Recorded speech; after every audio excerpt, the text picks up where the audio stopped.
Hello friend, মই শাহিদুল আৰু আপোনালোকে চাই আছে ওয়েট অনলাইন ইউটিউব চেনেল। বন্ধুসকল আজিৰ ভিডিঅ'টোত মই আপোনালোকৰ লগত আলোচনা কৰিম আপুনি আপোনাৰ মোবাইলত থকা সিম কাৰ্ডখন বন্ধ ৰাখি অৰ্থাৎ আপোনাৰ মোবাইলৰ ফ্লাইট মোডটো অন কৰি কেনেকৈ ইন্টাৰনেট ব্যৱহাৰ কৰিব পাৰিব।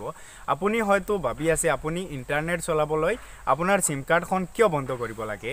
ফ্ৰেণ্ড এনেকুৱা কিছুমান মোমেন্ট আহে যিটো মোমেন্টত আমি ইন্টাৰনেট ব্যৱহাৰ কৰি থাকো আৰু এনেকুৱা কিছুমান কল আহে যিটো কল আমি ৰিসিভ কৰিব নোৱাৰো আৰু সেই কলটো আমি কাটিব নোৱাৰো। তেনে ক্ষেত্ৰত এই ট্ৰিক্সটো কাম আহিব পাৰে। তো বলক ভিডিওটো আৰম্ভ কৰো। ভিডিওটো আৰম্ভ কৰাৰ আগতে আপুনি যদি এতিয়া আমাৰ চেনেলটো সাবস্ক্ৰাইব কৰা নাই তেনেহলে চেনেলটো সাবস্ক্ৰাইব কৰিব আৰু কাষতলৈ অহা টিলিংগাটো এবাৰ বসাই দিব।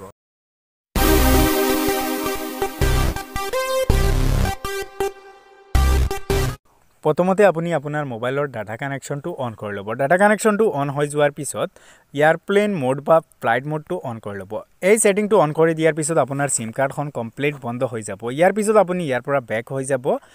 বেক হৈ যোৱাৰ পিছত আপুনি আপোনাৰ মোবাইলত থকা কিবোৰ্ডখন সিম্পলি ওপেন কৰিব। ওপেন কৰি ইয়াত টাইপ কৰিব ***4636#** এখানে টাইপ কৰি দিয়াৰ পিছত এনেকুৱা এটা সেটিং ওলাই আহিব আৰু আপোনাৰ মোবাইলত যদি এই সেটিংটো নাহে তেনেহলে আপুনি সেটিংত যাব আৰু অলপ স্ক্ৰল ডাউন কৰিব। ইয়াত এটা অপশন দেখিবলৈ পাব এবাউট ফোন। আপুনি এবাউট ফোনত ক্লিক কৰিব আৰু এটা অপশন দেখিবলৈ পাব ডিভাইস ষ্টৰেজ বা ইন্টাৰনেল মেমৰি বুলি দিয়া থাকিব। আপুনি এই ডিভাইস ষ্টৰেজো 4 বা 5 বাৰ একেলগে প্ৰেছ কৰিব। প্ৰেছ কৰি দিয়াৰ পিছত আপুনি ইয়াৰ পৰা বেক হৈ যাব আৰু আকৌ আপোনাৰ মোবাইলৰ কিবোৰ্ডখন ওপেন কৰিব। ইয়াত টাইপ কৰিব ***4636#** এখিনি টাইপ কৰি দিয়াৰ পিছত আপোনাৰ মোবাইলৰ সেটিংটো অন হৈ যাব। আৰু যদি এনেদৰে আপোনাৰ মোবাইলৰ সেটিংটো অন নহয় তেনেহলে আপুনি এটা এপ্লিকেশন ইনষ্টল কৰিব লাগিব। এপ্লিকেশনটোৰ লিংক মই ভিডিঅ ডেসক্ৰিপচনত দি দিম। আপুনি তাৰ পৰা এই এপ্লিকেশনটো ইনষ্টল কৰি ল'ব। এই এপ্লিকেশনটো বেছি ডাঙৰ নহয়, মাত্ৰ 3 বা 4 কেবিৰ ভিতৰত হ'ব। আপুনি ফোন ইনফৰমেশনত ক্লিক কৰিব আৰু অলপ স্ক্ৰল ডাউন কৰিব। ইয়াত দুটা অপশন দেখিবলৈ পাব সেলুলাৰ ৰেডিঅ' পাৱাৰ আৰু এটা থাকিব ভল্টি প্ৰভিজন। আপোনাৰ মোবাইলত হয়তো সেলুলাৰ ৰেডিঅ' পাৱাৰ বুলি দিয়া নাথাকে, ফোন ৰেডিঅ' পাৱাৰ বুলি দিয়া থাকিব। সি যি কি নহওক ৰেডিঅ' পাৱাৰ থকা অপশনটো আপুনি অন কৰি ল'ব।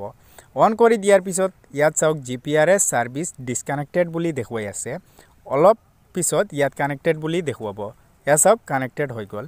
এতিয়া মোৰ মোবাইলত ইন্টাৰনেট চলিব।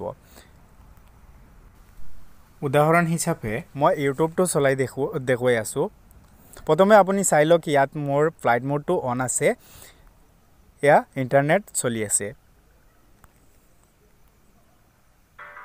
এয়া ভিডিঅ' প্লে কৰিলো, ভিডিঅ' প্লে হ'ল। চাওক আৰু এটা প্লে কৰিলো, প্লে হ'ল।